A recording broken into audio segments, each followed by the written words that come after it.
Today on the Hangout, Kyle Lowry returns and saves the Raps from a 20-point deficit against the Pistons.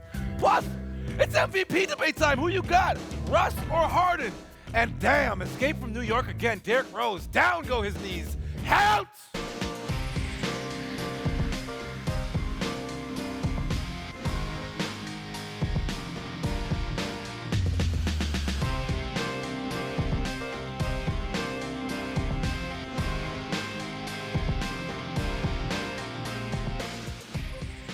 Basketball fans, welcome into the belly of the beast that is the Air Canada Center. My name is Akil Augustine, and I'm excited because guess what? He's back. Kyle Lowry has returned. But before we get into Kyle Lowry and all of his goodness, let's get into our guest. This guy's not a guest. I'm not a guest. He's just a guy. I'm the guy on the couch. You've been away for a little bit. You've been away. You're back. You were in Phoenix over the weekend. Oh, true. I had nobody to watch the Final Four with. Well, I was out there supporting Dwayne Notice. Shouts out to the Canadian kids who performed so much. But thank you for coming back and returning. We'll get to you in a quick second. But, of course, we have the First Lady, the official voice of the Raptors 905, who are currently up 1-0 in their inaugural playoff series. Shouts out to Meg McPeak. Did you watch the game? I did. I had the double screen going. How was it? It was good? It was good. I was working. It got close at the end, but they held out.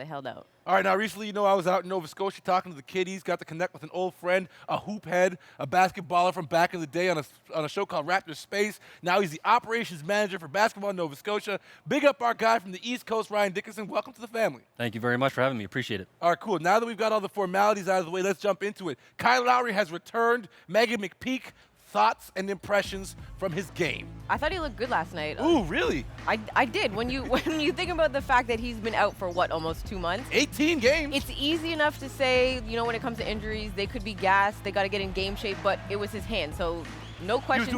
You can get on the treadmill, you can run, but nothing will mimic game shape. But for the fact that he comes back in, plays 42 minutes? That was insane. He looked a little tired, but that's expected. But he looked good. He looked refreshed. And the hand, I was paying attention to that a lot to see if it was bothering him, and it looked like it was fine. Well, he said that he would not have come back if there's any chance that the injury would worsen. Ryan, what did you see on the court from Kyle? And more importantly, I guess, because this has kind of been the question, and Dan, you'll chime in a second. You were worried about how other guys would react once he returned. What did you see with the chemistry of the overall group once the man that DeMar DeRozan calls the team hit the floor? Yeah, I think we saw what we were accustomed to seeing with Kyle. He put the team on his shoulders. Yep. Single-handedly won the game from down the stretch. Chemistry was a little off. Ibaka had not so great of a performance. 7 and 7 for Ibaka. DeMar scoring was a little bit down, but he distributed the ball well. So it's going to take some time, but at least they got the W, and that's all that matters at the end of the day. Let's get the final word from the man himself, Dan Gladman. You've been close to this team all season long. What are your takeaways? Well, unbelievable performance by Kyle Lowry. The guy misses 21 games, and he steps in. Not only does he not miss a beat, but he was the best. He was the best player on the court on either team last night. Was it 21 or 18? I thought it was 18. It was 21. It was 21 games in total that he had missed, and the Raptors went 14-7 in his absence. So in the back of your mind, there is that question about the chemistry possibly being interrupted, but that was not the case at all. He put the team right back on his shoulders, as you said, Ryan. Best player on the court, and I think what we did see there was some fresh legs. Right. He was obviously staying in shape. His cardio was there, but he didn't play these last 20 or so games. So I think that gave him a bit of an edge. All right, so here's the real question. Now that we've seen Kyle and we know that he's pretty much in good game shape, how far can this Raptors squad go? We've got the additions of new guys. The old guys are playing well. Meg, I'll start with you. Thoughts, impressions? I think unlike last year, it really does come down to who they face and where and what bracket they're in. If they have to see Cleveland in the second round of the playoffs, I don't think they're beating Cleveland in the second round of the playoffs. Right. I don't think they can get past Cleveland. Really? With all this, okay, we'll get into Cleveland. Even with everybody they've added, I still think they're missing something. Shots fired from the official Raptors 905 host. Okay. Ryan Dickinson, is the ceiling the roof for the Toronto Raptors? Sure. I don't know how to answer that one.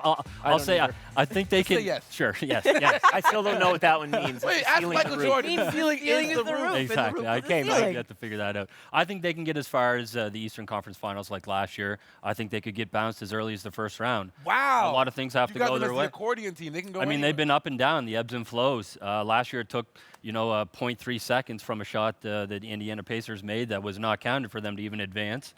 Different team, Ryan. Absolutely. Absolutely. Yeah, no, I agree. You touched on something there. Speaking of the Pacers, let's take it back a couple games. Yeah, run the Viz, Sweets, or whoever's running the Viz, because they always get upset at me when I mention Sweets all the time. Rack it up, Sweets. So this is the Lance wanted to say Stevenson that. gate. So were you more disappointed in how the Raptors closed this game, or were you encouraged by the reaction that the gang had once Lance Stevenson went on Lance Stevenson on them? Dan, Well, I mean, look, it's both. And very quickly, I want to say, because I didn't get to answer that last question, Oh, gosh. I think the Raptors can make the NBA Finals this year. Now, about this, I mean, it was both. The Raptors were disappointing in the fourth quarter. In the whole second half, they just weren't who they are or who they can be. But, you know, I didn't mind the fire at the end of the game. It might have been a bit of an overreaction, but I don't really care about that. I like that they showed that fury and that passion. And, you know, PJ Tucker is kind of the leader of that, and I loved it. I had no problem with it whatsoever. McPeak. I like it, but I'd rather see it from the tip-off. Yes. If that happens from the tip-off, maybe you don't end up giving up that lead, and maybe that's a W, and you're not having to bounce back against Detroit, and you don't give up 68 points in the second They're half. 48 and 31. I mean, you can't start every game perfect. You But can't I'm not saying start sustain perfect. that for I'm not every saying single start perfect. game. I'm saying start with fire from every single tip-off, because they don't do well. They can't continue to have bad starts and then try to get back late in games. That's not Why going to not? necessarily work They're in the the best playoffs. team in the league at that right When now. you come from They've behind done it wins. 20 That's times fine, this but when year. it comes to the playoffs, when teams are playing at an elite level, you cannot continue to try and do Meg, that. They were beating Indiana by 19, took their foot off the pedal, lost the game. They were losing to Detroit by 20, came back and Tell her, won. Dan. There's something about this team's personality that when they're facing some adversity, Can they do that sometimes against Get Golden 'em. State? Can they do that against Look, we're Golden not State worried in the about NBA them. Finals? We're not worried about Golden Can State they right now. That's who they could potentially be seeing We're in the worried NBA about Finals. You just said they Atlanta could get to or the NBA Milwaukee. Finals. Yeah, they can, And but- can they do that against Golden State in a 7-game series? Meg, I'm not sitting here worried about them winning the NBA championship right now. I'm worried about winning some playoff rounds. And yeah, Wait, what? this Time is, out, this Dan. is their Stop. personality. Dan. You're not worried about them winning an NBA I'm not worried championship about right now? possibly playing Golden State in June today. That is No, over that's- the rainbow. Okay, first off, you're taking like a player's approach. We're pontificating here. This is the hangout. Let's play a little bit, Dan. Yeah, I know. Give us some leeway, okay?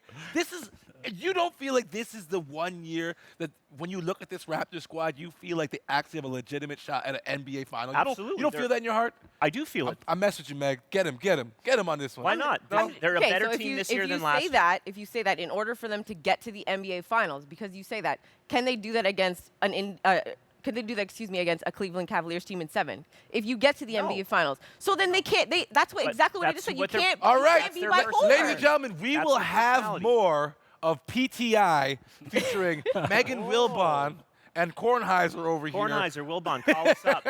We're But ready still to go. more to come.